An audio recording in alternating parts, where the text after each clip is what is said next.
আসসালামু আলাইকুম ওয়া রাহমাতুল্লাহ। আলহামদুলিল্লাহি রাব্বিল আলামিন। সমস্ত প্রশংসা আল্লাহ সুবহানাহু ওয়া তাআলার জন্য, যিনি আমাদেরকে সৃষ্টি করেছেন এবং শুধুমাত্র সৃষ্টি করেই ক্ষান্ত থাকেন। এই দুনিয়ায় প্রয়োজন মোতাবেক সকল কিছু আমাদেরকে দিয়েছেন।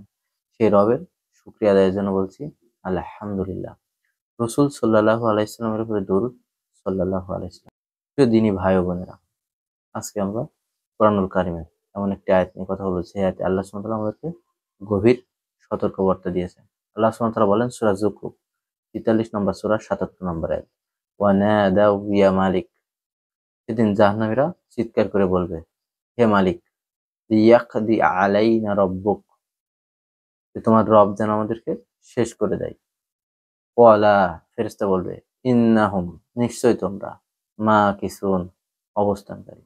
আল্লাহ সুবহানাহু ওয়া তাআলা এখানে একটি গভীর বাস্তবতা আমাদের সামনে তুলে ধরছেন, যে যারা দুনিয়ার জীবনে আল্লাহ সুবহানাহু ওয়া তাআলার অবাধ্য ছিল, তারা পরকালে জাহান্নামের কঠিন আযাবের সম্মুখীন হবে।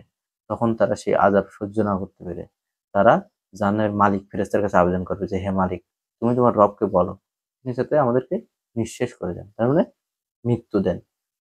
কিন্তু সে বলবে যে, না, তোমরা এখানে অবস্থানকারী।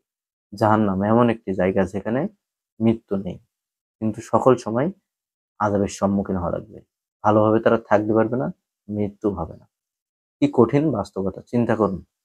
আসুন আমরা সকলে সেই জাহান্নাম থেকে বেঁচে থাকার জন্য আল্লাহ সুবহানাহু ওয়া তাআলার ইবাদত করি। এখানে আল্লাহ সুবহানাহু ওয়া তাআলা সেই জাহান্নামের ভয় এই কারণেই দেখিয়েছেন, যাতে আমরা দুনিয়ায় আল্লাহ সুবহানাহু ওয়া তাআলার ইবাদত করি। দুনিয়ায় আল্লাহ সুবহানাহু ওয়া তাআলার ভয় করে সকল পাপ কাজ বর্জন করি। কারণ এই দুনিয়াটা ক্ষণস্থায়ী। আমাদের আসল আবাস আছে পরকাল। সেটা স্থায়ী। সেটা কখনো শেষ হবে না। তাহলে আসুন এই দুনিয়ার ক্ষণস্থায়ী জীবন ছেড়ে আমরা পরকাল, যেখানে আমাদের আসল আবাস, যেখানে আমাদের সারা জীবন থাকা লাগবে, সেটার কোনো শেষ নেই, সেই জীবনের দিকে মনোনিবেশ করি। আল্লাহ সুবহানাহু ওয়া তাআলা আমাদের সকলকে দুনিয়ায় আল্লাহ সুবহানাহু ওয়া তাআলার ইবাদত করান এবং সকল খারাপ কাজ বর্জন করার তৌফিক দান করুন। আসসালামু আলাইকুম ওয়া রাহমাতুল্লাহ।